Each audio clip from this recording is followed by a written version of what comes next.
tá bom? Toda vez que você estiver ouvindo o cliente, tá? Você tem que focar na outra pessoa. Então é o seguinte, você tem que escutar, ver os gestos que ela está fazendo, como está a entonação de voz daquele indivíduo quando está se comunicando com você, quais são as expressões que ele usa no rosto. Então, o que acontece? Quando eu consigo identificar essas expressões, que eu consigo entender e compreender, porque o cliente ele pode estar falando algo e expressando outra coisa. Então, se eu sou um profissional de TI moderno, que eu estou antenado, que eu sei que eu preciso ouvir muito bem o cliente e interpretar o que ele está dizendo e também saber ler as expressões corporais, ler as expressões faciais, a entonação de voz, o jeito como ele fala, isso me ajuda na hora da venda. Vocês percebem que a relação humana, ela tem o base, mas a gente traz ela para a parte de venda, para a parte do profissional de TI, porque ela é a relação primária. É o contato do humano, o relacionamento do ser humano que vai dizer se eu vou ter sucesso ou não numa negociação. Então, se você for capaz de ouvir, interpretar, ler o que o cliente está falando e entender, compreender, de repente, por que eu falo que é importante ter empatia? Porque quando você está atendendo um cliente e você consegue desenvolver um relacionamento de empatia, você consegue se colocar no lugar daquele cliente. Quando você se coloca no lugar desse cliente, você automaticamente consegue oferecer soluções melhores.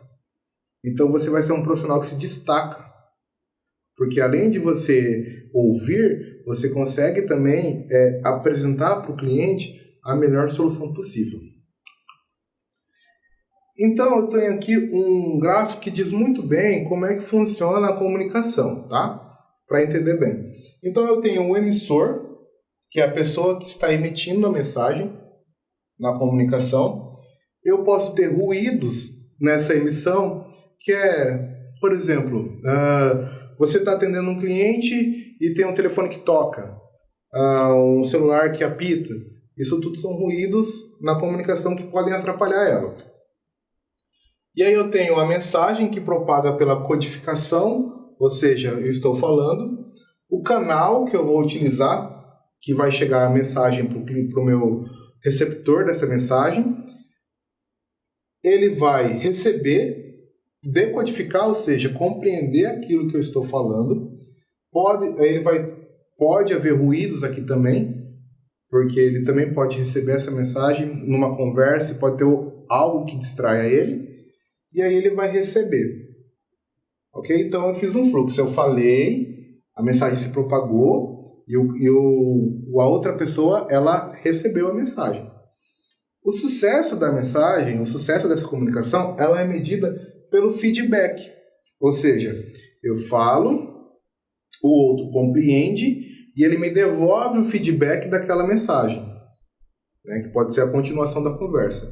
Esse é uma linha de como funciona uma comunicação. Eu tenho o emissor, eu tenho o receptor, o canal e o feedback. Me comuniquei, já entendi como é que funciona uma comunicação, uma relação, né, interpessoal ou intrapessoal. Sei como me falar com o meu cliente, sei que eu preciso ouvir muito bem o cliente, desenvolver forças que impulsionam para que eu tenha mais sucesso. E aí a gente vai entrar na ética. Por quê? Eu preciso me relacionar com os outros, eu preciso me relacionar com o ser humano, mas eu também preciso ter ética. Né? E a ética, ela é um conceito do seguinte, a filosofia, ela tem por objetivo, né, quando a gente está falando de ética, os estudos da moral, ou seja, os valores, os princípios que orientam e disciplinam ou constrangem o comportamento do ser humano, tá? Ou seja, aquilo que vale para cada um de nós, ou seja, o que tem valor fundamentado nas ações, que pode ser por exemplo de vida, a justiça, a dignidade do ser humano, família, a honestidade e responsabilidade. Tudo isso são fatores que influenciam o indivíduo e que moldam aquele indivíduo para o conceito de ética, tá? A ética, ela, em cada indivíduo, ela funciona de uma forma diferente. Como eu tenho vários fatores que podem influenciar o ser humano na hora de se relacionar, eu também tenho fatores que influenciam o ser humano na hora de adquirir um senso de ética, ok? Então é o seguinte, ética é também chamada de ciência da moral e filosofia da moral, pois está centrada nos estudos de valores e das normas que regulam a conduta e interação do humano. Tá? Então seria a ética, esse é o princípio da ética. E no nosso cotidiano, tá? No nosso dia a dia, nós somos testados o tempo todo, né? Constantemente, sobre as nossas ações em relação à ética. Todo mundo, no seu dia a dia, é testado de alguma forma, né? Sobre como ser ético. Então é o seguinte, e a ética, ela traz muito para o lado do bem ou mal, certo ou errado. Então, por que eu falo que a ética ela é diferente para cada indivíduo? Porque, às vezes, o que pode ser certo para mim, pode ser errado para o outro, e vice-versa. Então, mesmo que a gente, como no relacionamento interpessoal, a gente tem essa diferença, na ética isso fica mais evidente, tá? E aí o que acontece? Alguns filósofos, né, modernos, eles estão tentando, né, achar uma forma de a gente ter uma ética global. Porque não existe um consenso do que é ético e do que não é ético perante algumas situações. Então, existem estudos que estão tentando trazer isso para um conceito mais global, tá, do que é ser ético. E a ética moderna, ela diz o seguinte, tá? Eu trago aqui, vamos falar um pouquinho, né? Um pouquinho para trás aqui, falar do que foi a ética na Idade Média, tá? Porque, assim, a ética na Idade Média, ela era orientada por uma ética teológica. Então, existia-se um grande conflito, que é o seguinte: como conciliar o livre-arbítrio das pessoas com a exigência e a obediência das leis divinas? Então, isso era um grande questionamento da época, tá? E os filósofos, né, da Idade Moderna tentaram responder essa questão de diversas maneiras. E a reflexão que eles empreendiam influência as discussões éticas até hoje. Ou seja, da era da ética medieval até hoje se discute muito isso, tá? E Kant, tá? Ele dizia o seguinte, tá? Diante da sua genialidade, busca, né, ele tentou estabelecer ali valores universais para trazer da seguinte forma: uma ética onde ele teria a laicização do pensamento ético, ou seja, a ética moderna só funciona, né, se eu tirar, né, se eu trouxer ela para uma ética onde eu não tenho uma influência religiosa em cima dela. Tá? É isso que ele dizia. Então é o seguinte, para ele, a ética ela deveria ser guiada pelos deveres que seriam imperativos diante de uma situação. O agir ético dele traz-se pelo dever. Então, não se importa o resultado, desde que eu agi de forma a seguir um dever que seria o certo. Só que isso tem um problema, né? Porque é o seguinte, como é que eu posso ignorar o resultado só porque eu segui um dever?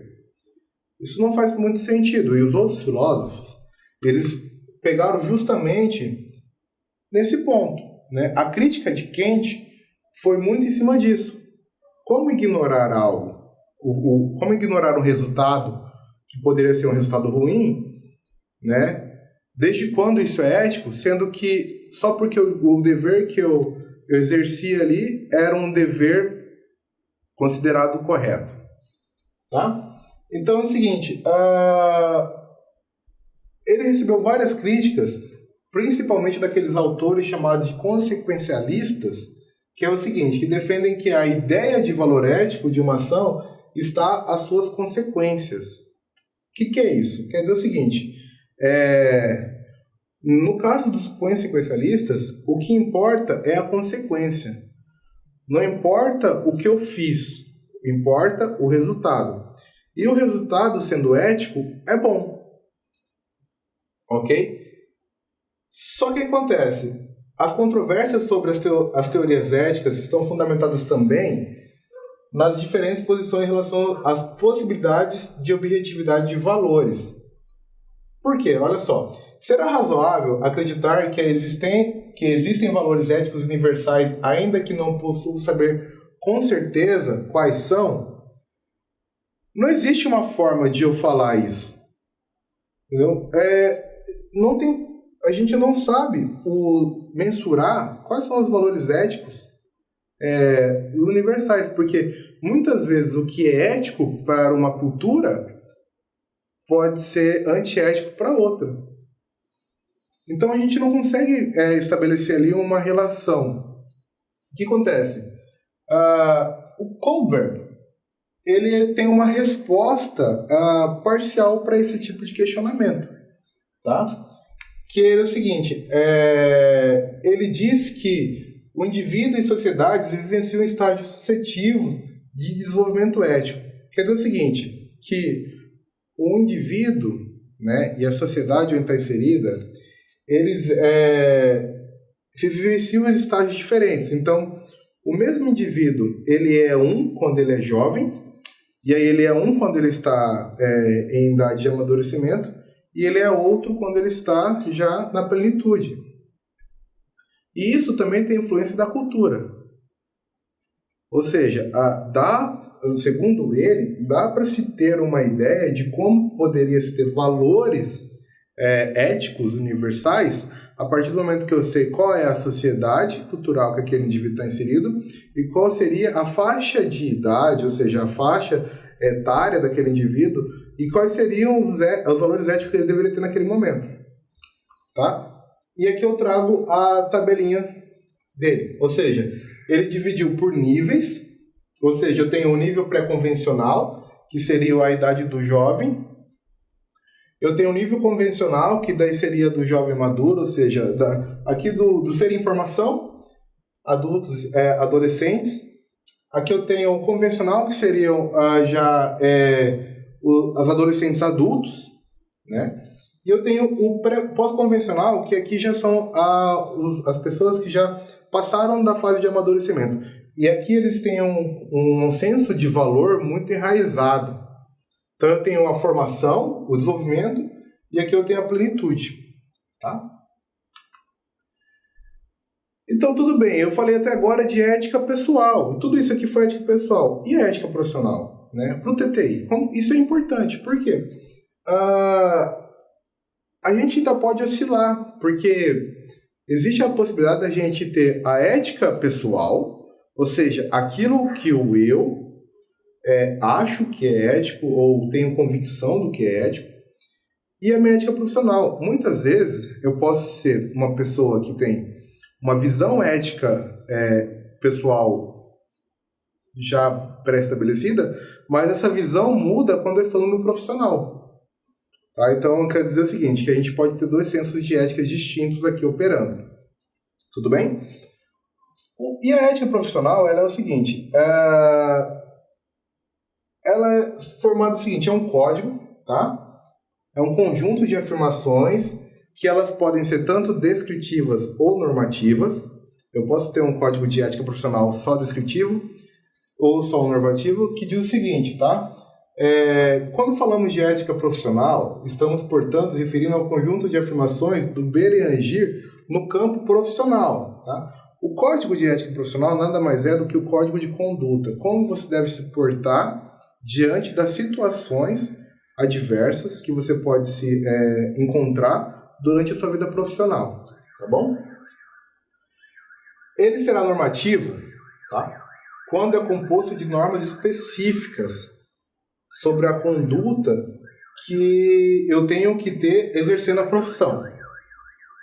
E ele será descritivo quando ele expõe os valores e princípios que eu tenho que ter ao nortear, né, uma negociação ou a nortear uma conduta profissional.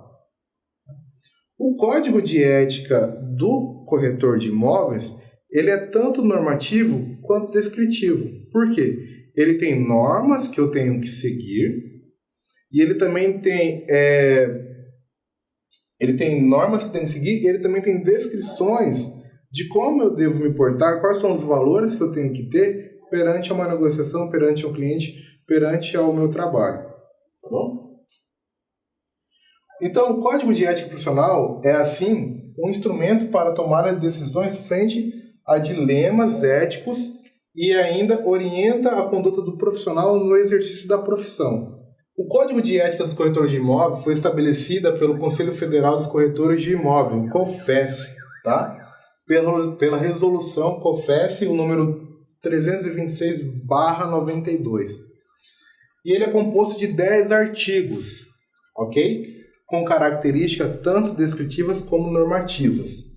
E é importante para cada corretor de imóvel conhecer o código de ética da sua profissão, porque nele você vai conseguir ter uma orientação muito clara do como você deve se portar diante das situações dia a dia que você vai viver na profissão.